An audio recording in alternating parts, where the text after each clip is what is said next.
묵상 기도하심으로 새벽 예배를 시작하겠습니다. 하나님 은혜와 사랑에 감사합니다.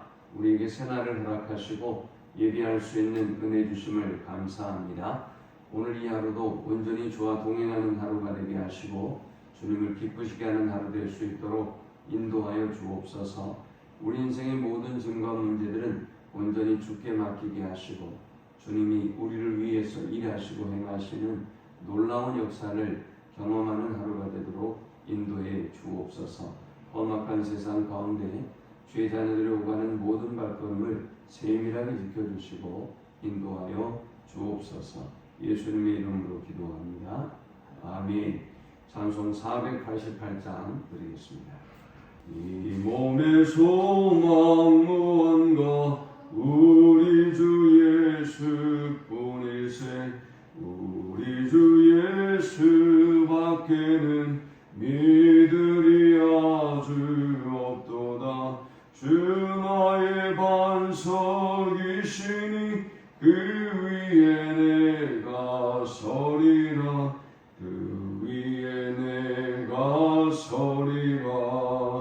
무섭게 바람 부는 밤 물결이 높이 설렐 때 우리 주 크신 은혜의 소망에 갇힐 줄이라. 주 나의 반석이시니 그 위에 내가 서리라. 그 위에 내가 서리라. 세상에 믿던 모든 것 끊어질 그날 되어도 구주의 언약 미사와 내 소망 더욱 크리라. 주 나의 반석이시니 그 위에 내가 서리라. 그 위에 내가 서리라. 바라던 천국 올라가 하나님 앞에 배울 때 구주의 의를 힘입어 보요시 바로 서리라. 주 나의 반석이시니 그 위에 내가 서리라. 그 위에 내가 서리라. 아멘. 오늘 이 시간에 주시는 살아계신 하나님의 말씀은 신약성경 누가복음 17장 20절에서 37절까지의 말씀입니다. 바리새인들이 하나님의 나라가 어느 때에 임하니까 묻건 예수께서 대답하여 이르시되 하나님의 나라는 볼 수 있게 임하는 것이 아니요 또 여기 있다 저기 있다고도 못하리니 하나님의 나라는 너희 안에 있느니라. 또 제자들에게 이르시되 때가 이르리니 너희가 인자의 날 하루를 보고자 하되 보지 못하리라. 사람이 너희에게 말하되 보라 저기 있다 보라 여기 있다 하리라. 그러나 너희는 가지도 말고 따르지도 말라. 번개가 하늘 아래 이쪽에서 번쩍이요 하늘 아래 저쪽까지 비침같이 인자도 자기 날에 그러하리라. 그러나 그가 먼저 많은 고난을 받으며 이 세대에게 버림받아야 할지니라. 노아의 때에 된 것과 같이 인자의 때에도 그러하리라. 노아가 방주에 들어가는 날까지 사람들이 먹고 마시고 장가들고 시집하더니 홍수가 나서 그들을 다 멸망시켰으며 또 롯의 때와 같으니 사람들이 먹고 마시고 사고 팔고 심고 집을 짓더니 롯이 소돔에서 나가던 날에 하늘로부터 불과 유황이 비오듯 하여 그들을 멸망시켰느니라. 인자가 나타나는 날도 이러함이라. 그날에 만일 사람이 지붕 위에 있고 그의 세간이 그 집 안에 있으며 그것을 가지러 내려가지 말 것이요 밭에 있는 자도 그와 같이 뒤로 돌이키지 말 것입니다. 롯의 철을 기억하라. 무릇 자기 목숨을 보존하고자 하는 자는 잃을 것이요 잃는 자는 살리리라. 내가 너희에게 이르노니 그 밤에 둘이 한 자리에 누워 있으니 하나는 데려감을 얻고 하나는 버려둠을 당할 것이요 두 여자가 함께 맷돌을 갈고 있으니 하나는 데려감을 얻고 하나는 버려둠을 당할 것입니다. 그들이 대답하여 이르되 주여 어디 오니이까? 이르시되 죽어 믿는 곳에는 독수리가 모이느니라 하시니라. 아멘. 바리새인들이 예수님께 하나님의 나라가 어느 때에 임한지 물었습니다. 그때 예수님은 하나님의 나라는 볼 수 있게 임하는 것이 아니고 또 여기 있다 저기 있다가도 하지 못할 것이며 하나님의 나라는 너희 안에 있느니라 라고 말씀하셨습니다. 그리고 이제 주님의 날, 주의 재림의 날에 대해서 교훈하면서 우리에게 세 가지를 말씀하고 있습니다. 먼저 이 본문을 통해 우리가 얻을 수 있는 첫 번째 영적 교훈은 주의 날이 언제 임하는지 알 수 없다라는 것입니다. 바리새인뿐만 아니라 많은 사람들이 하나님의 나라가 언제 임하는지 또 어디에 임하는지 어떤 형태로 임하는지 궁금했어요. 오늘 본문에도 이 세 가지를 질문합니다. 그런데 주님은 이렇게 주의 날이 궁금한 사람들에게 주의 날은 언제 임하는지 모른다라고 하면서 두 가지 역사적인 사건을 들었습니다.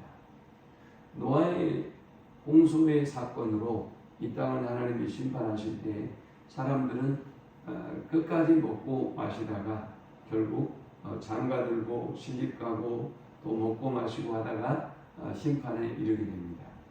또 28절도 보면 롯의 때에도 마찬가지로 사람들은 사고 팔고 심고 집을 짓고 먹고 마시다가 결국 불현듯 임한 하나님의 나라 그 심판의 때에 결국은 하나님의 진노의 심판을 받고 맙니다. 이처럼 주의 종말의 때도 우리에게 이렇게 불현듯 임한다는 것입니다. 종말이라고 할 때 종말은 두 가지로 구별해 볼 수 있어요. 첫 번째는 우주적인 종말이죠. 지금 본문이 얘기하는 주님이 이 땅에 재림하시는 그 종말의 순간 말이죠. 그리고 두 번째의 종말은 개인적인 종말이에요. 그것은 죽음을 의미하죠. 그런데 이 두 가지 다 우리는 궁금해요. 언제 어떤 모습으로 어떻게 임할지, 개인적인 종말도 언제 우리에게 죽음이 임할지 알 수가 없죠.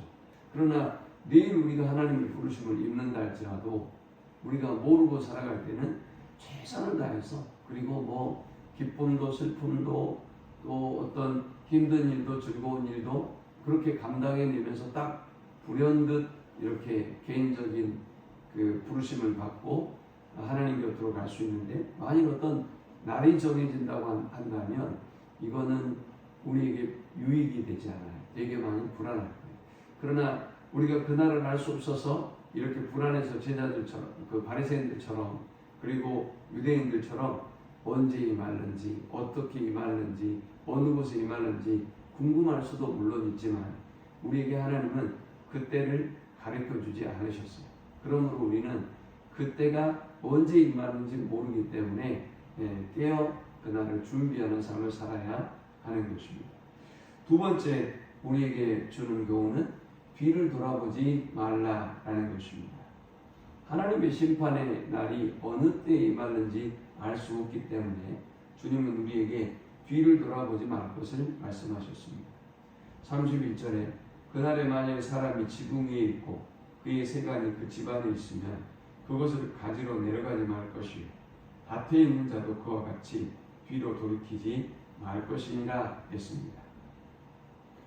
하나님의 심판의 날이 임했는데 지붕 위에 있는 사람이 내가 저 세간으로 건져가지고 가야 되겠다라고 해서 그 밑에 내려가서 세간을 챙겨서는 안 된다는 거죠. 우리가 화재 사건이 날 때 보면 당연히 얼른 빨리 다른 거 다 버리고 뛰쳐나와야지 뭐 챙기러 들어갔다가는 오히려 위험해진단 말이죠. 또 여기 본문에 보니까 어떤 사람이 밭에 있는데 그 밭에 있다가 또 주의 날이 불현듯 임했어요. 그런데 이 사람이 집에 가서 또 세간을 챙겨오려고 한다면 그는 구원을 받을 수 없다는 것이죠. 또 한 사람 롯을 얘기하고 있어요. 롯의 철을 이야기하고 있습니다. 32절에 롯의 철을 기억하라. 이 롯의 철은 소돔과 고모라 성이 멸망할 때 뒤를 돌아보다가 하나님의 말씀대로 순종하지 아니하고 뒤를 돌아보다가 소금 기둥이 되고 말았죠. 그러면서 주님은 말씀하고 있습니다. 무릇 자기 목숨을 보존하고자 하는 자는 잃을 것이요 잃는 자는 살리리라. 우리가 주님의 날이 임할 때 사사로운 욕심의 뒤를 돌아보고 또 사사로운 것에 매여서는 구원을 얻을 수 없다는 말씀입니다. 그러므로 뒤를 돌아보지 아니하고 우리가 저 하늘의 소망을 두고 깨어있는 우리 모두가 될 수 있기를 축원합니다. 마지막 세 번째 이 본문을 통해서 주시는 영적 교훈은 깨어 주의 날을 준비하라 라는 것입니다. 예수님은 지금 이 하나님의 나라에 대해서 이야기하면서 이 말씀을 제자들에게 하고 싶었던 것입니다. 물론 하나님의 나라에 대해서 질문했던 바리새인들에게도 역시 마찬가지였지만 말이죠. 그러면서 34절에 내가 너희에게 이르노니 그 밤에 둘이 한 자리에 누워 있으며 하나는 데려감을 얻고 하나는 버려둠을 당할 것이라 했습니다. 하나님의 나라가 임할 때에 하나는 버려둠을 당하고 하나는 구원을 얻는다는 것이지. 이건 정말 준엄한 말씀이에요. 우리는 우리 생각에는 나는 천국에 갈 수 있고 나는 구원을 얻을 수 있다라고 생각할지 모르겠지만 불현듯 한 부부가 가족들이 어떤 사람은 동일한 잠자리에 누워있지만 한 사람은 데려감을 당하고 한 사람은 남겨짐을 당한다고 한다면 이건 정말 두려운 일이 아닐 수가 없죠. 또 35절에 보니까 두 여자가 함께 맷돌을 갈고 있으니 하나는 데려감을 얻고 하나는 버려둠을 당할 것이니라 했습니다. 맷돌을 두 여자가 갈다가 한 사람은 구원을 얻고 한 사람은 구원을 받지 못하는 이런 일들도 벌어진다는 것입니다. 알세 어떤 사람이 그러면 하나님이 구원해 주시는 사람이라고 할 수 있을까요? 깨어있는 사람이죠. 맷돌을 가는 행위는 똑같을지 모르겠지만 한 사람은 온전히 그리스도를 영접하고 깨어있고 언제든지 주님이 오실 때에 주님의 그 부르심에 합당한 그런 믿음을 가지고 있는 사람이죠. 그러므로 우리는 주의 날이 언제 임하는지 어떻게 임하는지 또 어느 곳에 임하는지 알 수 없지만 우리는 그렇기 때문에 항상 뒤를 돌아보지 말고 세상의 것에 마음을 빼앗기지 말고 항상 깨어있는 삶을 살아야겠습니다.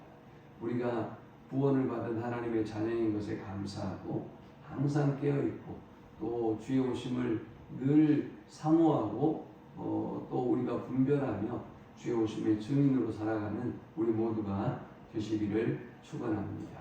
하나님 감사합니다. 귀한 말씀을 통해서 은혜 받게 하시고 깨닫게 하심을 참으로 감사합니다.